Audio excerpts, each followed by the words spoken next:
Live from our 7 Tasmania studios, your nightly news with Joe Palmer begins now. Good evening, everyone.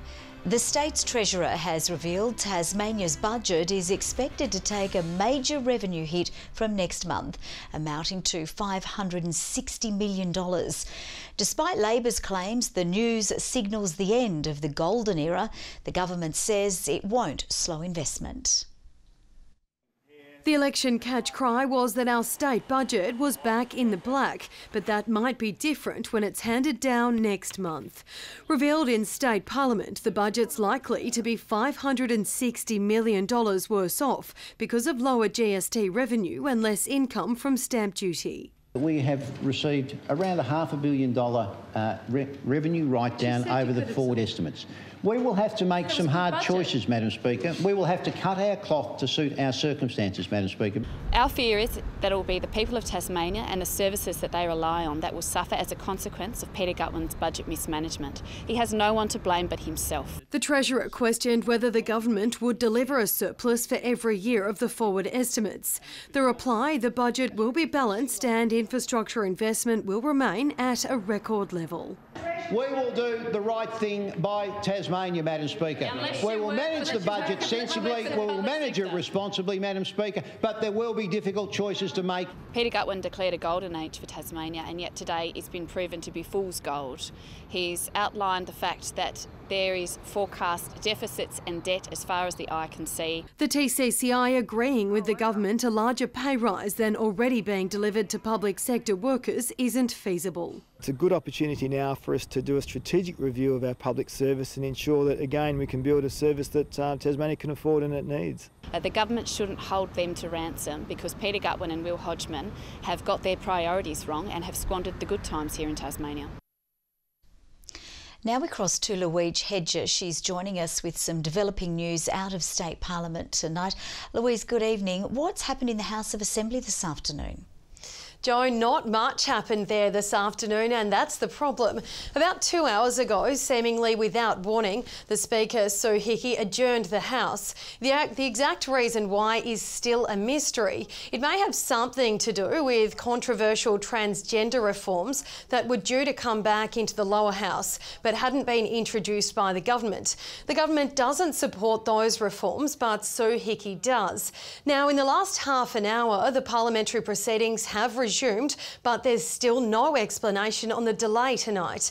A short time ago, the government released a statement accusing Labor and the Greens of playing games to try and delay the government's legislative agenda.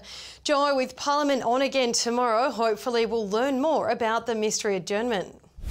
Well, residents around the Dolphin Sands area are advised to remain vigilant tonight with an uncontrolled bushfire burning in the area. The alert level is watch and act, with the Tasmania Fire Service warning embers, smoke and ash could threaten homes earlier than the main fire. Those with a bushfire survival plan are told to use it now, and if leaving, make sure it is safe to do so. For more information, visit the TFS website. A man has died after his truck rolled off the Lyle Highway near New Norfolk this afternoon. A horse inside the transporter survived the collision and is thought to be relatively uninjured. A truck sits on its side after coming off the Lyle Highway and striking a ditch at 1 o'clock this afternoon. A man inside the vehicle dying at the scene. It's classified as a fatality. Our accident investigation unit will take over the scene and they'll conduct a thorough examination of the roadway. Early investigations considering the possibility this was the result of a medical episode. Police say witnesses noticed the truck prior to the crash. Their attention was drawn to it because of how slow the truck was actually moving. It's then gradually veered off the road. A horse was inside the transporter when it crashed. It's been removed from the wreckage and will be checked over by a vet. It's thought to be in relatively good condition. That horse was extracted fairly quickly and is currently in one of the neighbouring properties being looked after. Police are calling for any witnesses to come forward. Michael Breen, 7 Tasmania News. During his trip to Tasmania today, Prime Minister Scott Morrison has promised $17 million to boost the state's skills and training opportunities. But Labor says the funding is too little too late. Driving into Ulverston with a multi-million-dollar promise. Today, the federal government committed $17 million to fix the state's skills shortage. It's been an issue that's been ongoing for years, with dozens of industries threatened by a lack of suitable employees. This $17 million is all about ensuring that the Tasmanian government and the Tasmanian people have the skills they need to ensure that their project, the battery of the nation, can come to life. A project, though, that the Prime Minister admits is still a while off. Yes, we have to have the Marinus Link interconnector, which we announced funding for to develop the business case and move forward on that project. And yes, we need the vision of the Tasmanian state government to actually take the Battery of Nation project forward. But what you also need is the workforce and the companies and the skills that are there to build this project. But as to what those exact skills are? That is something that we'll be working out with the Tasmanian government, but in particular with industry, because industry themselves know the skills that they need. Grants of up to $1,000 will also be available to cover costs like training books and materials. But Labor says it's not enough, and skills training needed to be a priority for the government years ago. We've lost 140,000 apprentices nationally, 700 fewer apprentices here on the northwest coast. If this is all Scott Morrison thinks he needs to do around skills and vocational education and training, he's absolutely dreaming. Jessica Moran, 7 Tasmania News. Meanwhile, the state government is developing new planning rules which would see more apartments being built in residential areas. The Housing Minister says rezoning land along transit corridors would help address the state's housing crisis. Tasmania has never before had dedicated planning rules that make it easy to develop medium density apartment style infill accommodation developments in our cities and our urban areas, and that's what we've started work on now. We have suggested in recent times that there should be some amendments to LUPA, which is the legislation around planning, which brings all the regulatory bodies together in a particular time frame. Labor is reiterating its calls for a housing inquiry. The Hobart Airport terminal is set for a $200 million overhaul to handle increasing domestic passengers and the prospect of international flights. The first stage of the project is hoped to be finished by the end of next year, but could face complications due to likely contamination from firefighting foam. This vacant land could become the international gateway to Tasmania, the southern part of the terminal set to be expanded with a new gate capable of handling larger long-range aircraft. Tasmania's growing and we need to ensure that as the gateway to the state that we grow with Tasmania. The first stage is a $100 million build. That stage will see the construction of a new swing lounge. It can be used for domestic flights, but when needed, swing into international mode with cordoned off areas for immigration, security and customs. That's aimed for completion by the end of next year. The only thing missing, international services. We're focusing on a trans-Tasman flight and also an Asian service. So that will open up not only the Asian market and the New Zealand market, but certainly open up opportunities for America and Europe. There's really strong growth in the international visitation. The last statistics that came out showed us that we're really punching above our weight with the international visitation. That's critical to us. They spend well, they disperse into our regions. The new development sits next to the airport's fire station, which may prove to be an extra hurdle for the project. The plans released today confirming the construction is likely to encounter materials contaminated with PFAS from old types of firefighting foam. PFAS is Air Services' responsibility. We're working with them. In terms of the treatment of any soil, we've got an Australian first facility on airport at the moment that's actually cleansing the groundwater. The full $200 million plan for the terminal will see its footprint double in size by 2030 to handle the projected increase to 4 million passengers a year. The plans are out for consultation. Michael Breen, 7 Tasmania News. The Cancer Council is laying down the challenge for Tasmanians to break the record for entries in this year's Women's 5K Run Walk. 1,860 people laced up for the event in 2018, raising $78,000. The organisation says all funds raised remain in the state. This year our support statistics are amazingly high. Last year we did 5,300 occasions of support. This year they're going to be well over 6,000. The women's 5K run walk will start at Launceston City Park on Sunday, September the 15th. In an off-season headlined by the demise of local football clubs, one league is bucking the trend. The Northern Tasmanian Football Association says it has over 100 more men playing than last year. And one clash this weekend is expecting another huge crowd to support a great cause. Bridgnorth boasts a population of less than 400, but the town's oval will be jam-packed on the weekend when the club's season opener combines with a fundraiser driven by Parrots legend Brad Pinkard, whose daughter Amelia was born at just 25 weeks and was the nation's smallest baby at the time. Brad had spoke about it for quite a few years. Gold coin donations will go towards hospital equipment for the neonatal units in Launceston and Hobart. We hadn't done it as yet, but this became a very good opportunity to do it, and and we are hoping for a very big crowd to support the cause and the club. Rival South Launceston jumped at the chance to get on board, with both its men's and women's teams to feature on the day. I think it's also helped with how much the AFLW has really kicked off on the mainland as well. So it's been really great to see that people in Tassie are now supporting what we're trying to do as women in footy. Unlike well-documented declines elsewhere, male registrations in the NTFA are going up, and so are the crowds, with some games this year having drawn over 1,000 spectators. Feedback from every club is that the crowds are up well and truly on last year. The league puts it down to the way clubs promote their local product and a rise in playing standards. Bridgnorth is one of many teams to have gone on a recruitment spree. We've had, I think, over 120 different males at the club training with us, so that's some huge numbers we haven't seen in the club for a very long time. Bridgnorth's Holy Grail is another one of these. This is the club's last premiership, which it won in 2010. That day, the Parrots thumped Scottsdale by 10 goals. There's only maybe 3 players that were originally in that 2010 side, so they're the only ones that have had that experience before. But they're showing that we can do it again, and we're really hoping to represent that. It all starts at 1:40 on Saturday. Tom Johnson, 7 Tasmania News.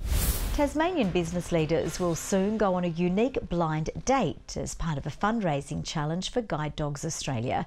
Those taking part will spend the day blindfolded with a colleague acting as their personal guide to support those with impaired vision. Launceston business identity Errol Stewart had a trial run today ahead of the challenge later this month.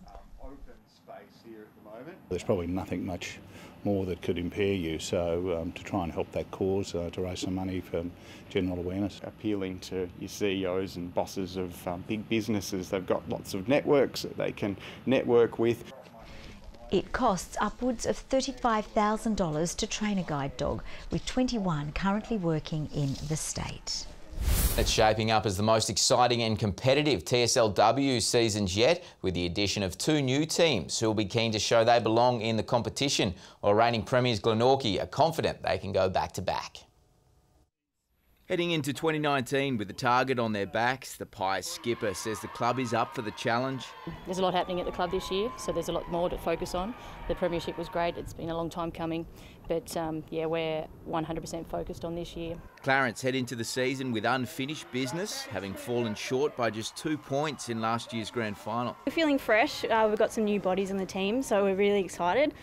Good culture coming in as well, so we're set the standard for the year, and it's going to be a big year ahead. With the league now at 6 teams following the additions of Lauderdale and North Launceston, it's set to prove the most competitive year to date, and with several TSLW stars now playing at the highest level, the state's young talent will be out to make a big impression. There's definitely a pathway there now for young females.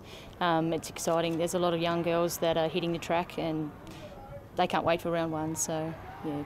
It is an exciting time to be a female in football in Tasmania.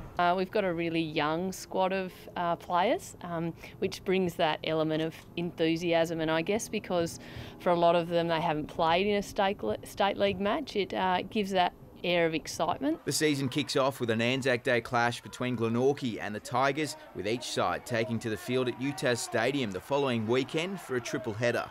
Meantime, the reigning TSL premiers will get the weekend off to fine-tune following 2 wins from their opening 2 matches, but the Bombers coach says the side is still a long ways off from where they need to be. I probably wouldn't have thought we'd got 2 wins out of 2, probably not, but we'll take them. Early wins are really important, and I think we've shown that over the last few years, that if you get early wins, then the second half of the year with your mature bodies and what you do with your group, you can alter a little bit. Following the bye, the Bombers take on Launceston in round 4. The Tasmanian Devils will have a chance at making history 2 weekends in a row when they take on the Calder Cannons on the northwest coast this Sunday in the hopes of securing their first NAB League win on Tasmanian soil, having claimed their first ever victory in the competition against the Northern Territory Academy side in Melbourne last weekend. You've got to play well. You know, you could be playing against a kid that may be the top pick in next year's draft, and if you beat him on the day, it gives you a good chance to live your dreams.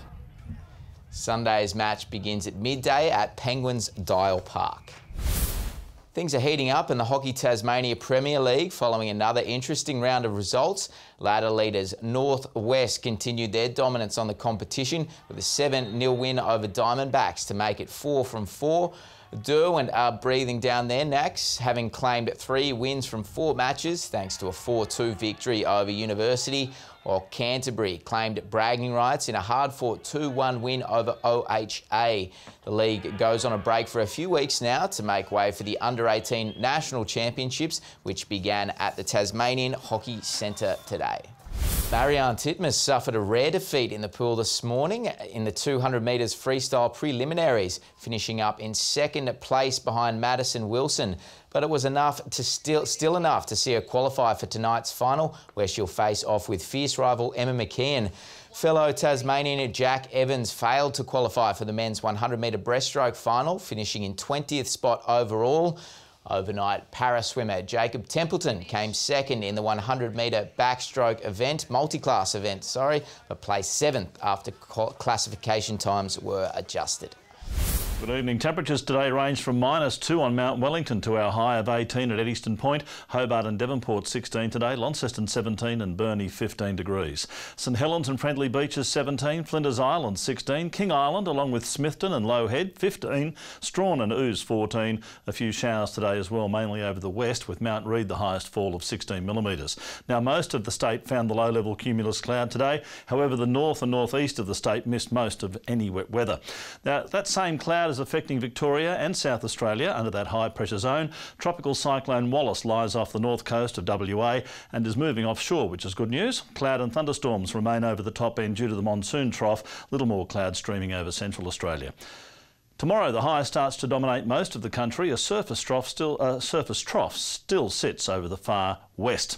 The wind still from the southwest tomorrow as the high slowly moves across, mostly at 15 to 20 knots, reaching 30 knots over the south, swells to 4 metres.